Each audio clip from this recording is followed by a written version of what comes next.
शरणं गच्छामि धम्मं शरणं गच्छामि संघं।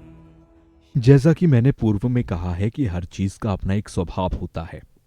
इस ग्रंथ में समय और इत्यादि चीजों के बारे में व्याख्या की गई। पेज नंबर 32 से आप देख सकेंगे कि किस तरह से समय और 5 भौतिक तत्वों के बारे में व्याख्या की गई है।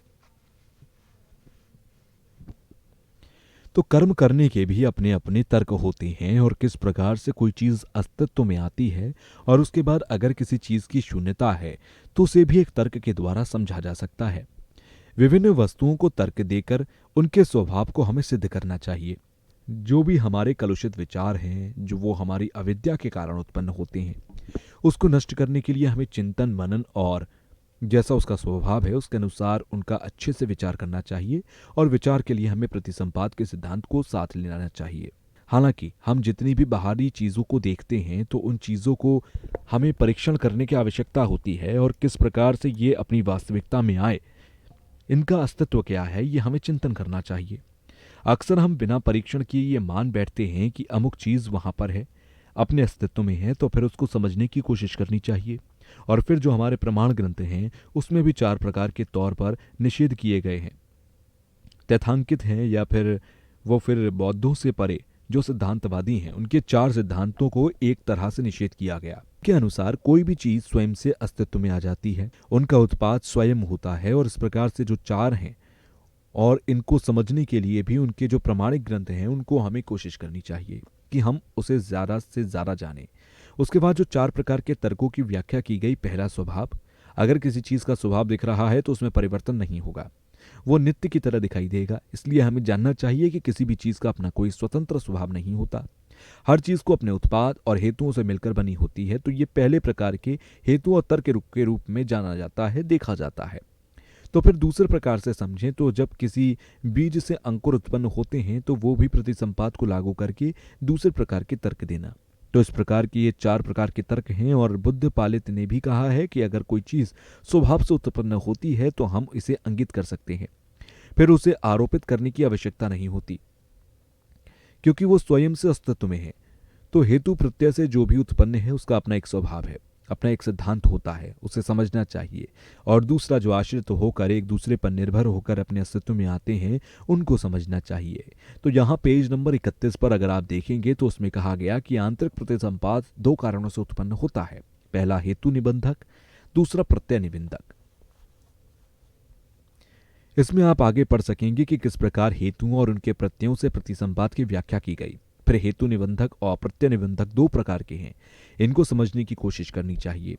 तो जो भी चीजें इस ग्रंथ में कही जा रही हैं इन सब का उद्देश्य यही है कि हमें किस प्रकार से सुख मिले, किस प्रकार से हम सुख भोग सकें। तो इनको हल करने की, समझने की कोशिश करनी चाहिए। और विभिन्न ग्रंथों और विभिन्न सिद्धांतों का मूल मकसद यही है कि किस प्रकार से हमारे क्लेशों को काटा जाए, किस प्रकार से हमारी अविद्या को नष्ट किया जाए, और फिर आखिर में ये जो हमारी अज्ञानता है ये क्यों आती है, किन कारणों से आती है, अविद्या आने का कारण क्या है, इसे कैसे नष्ट करना चाहिए, हमें ये सब जानना चाहिए।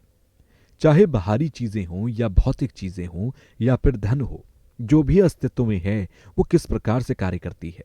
हर चीज का अपना एक क्रम होता है, एक तरीका होता है। तो इन भौतिक चीजों के द्वारा बहुत सारे विकास करने के बाद हमारे अंदर जन्म से दुख होता है, हम परेशान हैं, इनके द्वारा हम दुख को और पैदा कर रहे हैं। अगर हमारा कोई समाधान नहीं मिलता है, फिर पेज नंबर 34 पर आप देखेंगे तो इसमें कहा गया कि किस प्रकार से प्रतिसंपाद में अविद्या क्या है, जो विभिन्न संज्ञाएं दी गई हैं उन्हें कैसे समझें। तो आगे के भी ग्रंथ में इसकी व्याख्या की गई। आप उसे समझ सकते हैं कि हमारा पिंड रूपी जो शरीर है उसके अंदर जो प्राण है वो किस तरह से प्रवाह है, उसकी स्थिति क्या है, ये प्रतिसंपाद के साथ कैसे जुड़ा हुआ है, इसमें सभी चीजों के बारे में व्याख्या की गई है। हम अक्सर इन चीजों का परीक्षण नहीं करते। हम अगर कोई भी चीज जानना चाहते हैं तो बिना परीक्षण किए समझ बैठते हैं, एक प्रकार की मिथ्या दृष्टि हो जाती है। तो जो भी इस ग्रंथ में कहा गया अगर आप उसका भी परीक्षण करके देखें तो उसको भी प्रतिसंपाद के साथ रखकर देखें और चिंतन करें तो वो स्वभाव से सिद्ध नहीं होगी। तो मैंने कल भी कहा था कि हमारे अंदर मिथ्या विचार के कारण, आत्म केंद्र विचार के कारण तृष्णा बहुत ज्यादा पैदा होती है, बहुत ज्यादा क्रोध उत्पन्न होता है। एक चीनी क्वांटम फिजिक्स के वैज्ञानिक ने कहा कि हम अक्सर विषय और विषयक के तौर पर ही ज्यादातर परीक्षण करते हैं। हमारी कोशिश यही होनी चाहिए कि जो हमारा आंतरिक मन या विज्ञान है, तो उसको साथ लेकर उसके आधार पर अगर परीक्षण करें तो हम कई गुना ज्यादा सफल हो सकते हैं। उन्होंने इसके ऊपर एक लेख भी लिखा, तो इसको समझा जा सकता है। उनके साथ मेरा 1 या 2 बार संवाद भी हुआ और उससे ये भी समझ सकेंगे कि किस प्रकार से आंतरिक चित्त से हमारे कुशल और अकुशल कर्मों की उत्पत्ति होती है, इसको समझा जा सकेगा। तो मैं यहाँ कहना चाहता हूं कि केवल शून्य मात्र से आपका उद्धार हो सके, आप सीख सकें, तो ये संभव नहीं है। उसके लिए चिंतन मनन की आवश्यकता है। तो आचार्य नागार्जुन के शिष्य भाव विवेक ने भी बहुत सारे तीर्थंकों के साथ बहुत सारे सिद्धांतों पर तर्क किया और तर्क करके सिद्ध किया कि किस प्रकार कोई चीज है, तो हमें संवाद करना चाहिए, दूसरों के साथ तर्क करने चाहिए कि उनके मत किस प्रकार से हैं, और फिर हम अपने मत किस प्रकार से रखें। तो ये भाव विवेक की तर्क ज्वाला में भी देखने को मिल सकते हैं कि विभिन्न सिद्धांतवादियों के साथ उन्होंने कितने गंभीर तर्क किए हैं। हमें जानना चाहिए कि वो व्यक्ति किस प्रकार से कह रहा है, वो क्या उत्तर दे रहा है, उसका परीक्षण करना चाहिए। और उसके अतिरिक्त जो बौद्धों के 4 सिद्धांत हैं, उसमें भी एक दूसरे के प्रति आरोप प्रत्यारोप किए जाते हैं कि किस प्रकार से किस चीज को बेहतर तरीके से समझा जा सके। और इसके अतिरिक्त माध्यमिक दर्शनों के बारे में ज्यादा से ज्यादा चिंतन करना चाहिए, क्योंकि माध्यमिक दर्शन के चिंतन के दौरान ही प्रतिसंपात के सिद्धांत को हम समझ सकेंगे। इनको अपने चित्त के द्वारा जितना ज्यादा हो सके परीक्षण करें, तब जाकर समझा जा सकेगा। अगर हम किसी चीज को श्रद्धा से ही मानेंगे कि आचार्य ने ऐसा कहा तो ऐसा ही होगा, तो ऐसी स्थिति में हमारी बुद्धि ज्यादा प्रखर नहीं हो पाएगी। आज यहां जैसा कि आपने देखा कि स्कूल के बच्चों ने नालंदा के 17 महापंडितों की प्रार्थना यहां पर की, और प्रार्थना का जो बच्चों ने हिंदी में पाठ किया, इसकी मैंने खुद रचना की थी। तो जब बच्चे इस पाठ को कर रहे थे, जब वो 17 विद्वानों की स्तुति कर रहे थे, तो उस समय मुझे एहसास हुआ कि नालंदा के 17 महापंडितों ने बहुत सारे सुवासित वचनों की रचना की है, और उन्होंने कई ग्रंथों की रचना की जिसे पढ़कर व्यक्ति का उद्धार हो सकता है। उन्होंने वास्तविकता के बारे में रचना की है। तो उस समय जब बच्चे पाठ कर रहे थे, तब मुझे भी इसकी स्मृति हुई, और ये सभी विद्वान नालंदा के ही थे। जैसे श्री नालंदा में 17 पंडितों के रूप में ये जाने जाते हैं। ये केवल बौद्ध धर्म की ही बात कर रहे हों, ऐसी बात नहीं है। जो सत्य है उसके बारे में इन्होंने व्याख्या की है। सभी मार्गों पर चलते हुए उन्होंने आत्मसात किया है। तो ये बहुत लाभदायक है, मुझे भी इससे काफी लाभ हुआ है। इनके द्वारा जो ग्रंथों की रचना की गई, उनको पढ़कर भी मुझे इनसे लाभ मिला, और दुनिया के बाकी लोगों को भी इनसे लाभ मिलता है। जैसा कि तथागत बुद्ध ने गंभीर और उद्गार वचनों की व्याख्या की, और उसके सुवासित गंभीर वचनों को नालंदा के विद्वानों ने पढ़ा और उनकी व्याख्या की, जिससे सभी लोगों के लिए बुद्ध के वचन लाभदायक हो सके, इसकी व्याख्या की। दूसरों को किस प्रकार से लाभ हो सके, किस प्रकार से हित हो सके, तो उस समय से लेकर आज भी बहुत सारे लोगों को इन अनमोल वचनों को पढ़ करके आत्मसात करके लाभ हुआ। तो आज के समय में ये जो धर्म है, ये उनकी कृपा से व्याप्त है। उनकी वजह से सभी लोगों को ये धर्म श्रवण करने का मौका मिला है।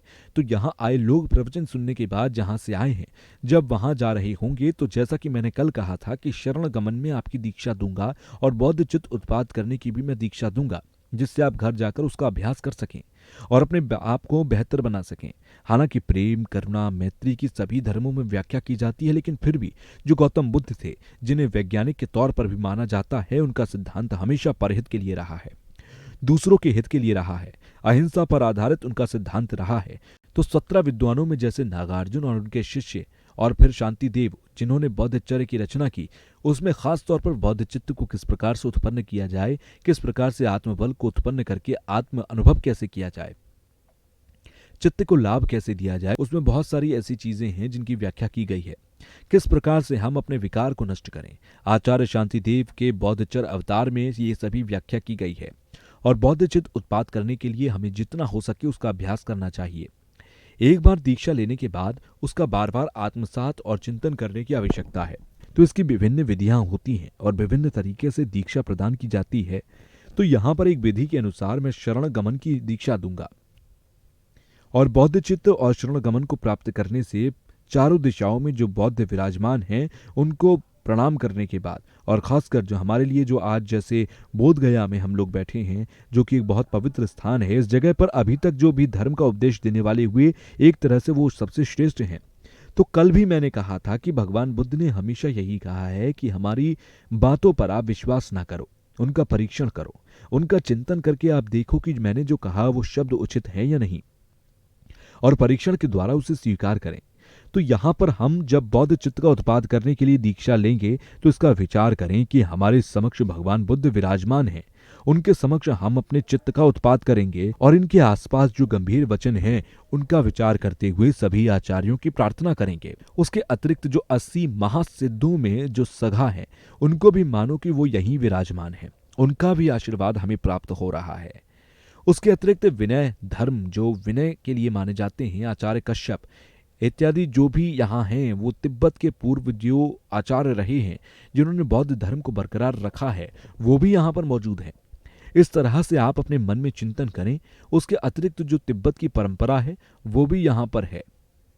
फिर मरयू दक्षुम और काव्यू परंपरा के आचार्य, फिर साकी परंपरा के विभिन्न आचार्य और तिब्बत की चारों परंपरा के आचार्य वो भी यहाँ पर विराजमान है और उनके समक्ष हमें बौद्ध चित्त उत्पाद करने का अवसर मिल रहा है। उसके अतिरिक्त भी अगर आप देखेंगे कि जो पथ के महाक्रम को देने वाले आचार्य चौखा जीवली और आचार्य किडुब कि ये सारे के सारे लोग यहाँ पर विराजमान हैं, उनके समक्ष हम बौद्ध चित्त का उत्पाद कर रहे हैं, ऐसा आप माने। और केवल आचार्य ही नहीं, उनके विभिन्न शिष्य अभी तक जो हुए हैं वो सभी यहाँ विराजमान हैं। उनके समक्ष में शरण गमन बौद्ध चित्त का उत्पाद करूंगा। उसके बाद जो गेरू परंपरा के बहुत सारे विद्वान और आचार्य पूर्व में हुए हैं और अभी भी हैं, और तिब्बत की सभी विभिन्न परंपराएं उनमें अंतर न करते हुए एक साथ एक जगह पर हमारे समक्ष हमारे सामने विराजमान हैं, उनके समक्ष हम बौद्ध चित्त का उत्पाद करेंगे।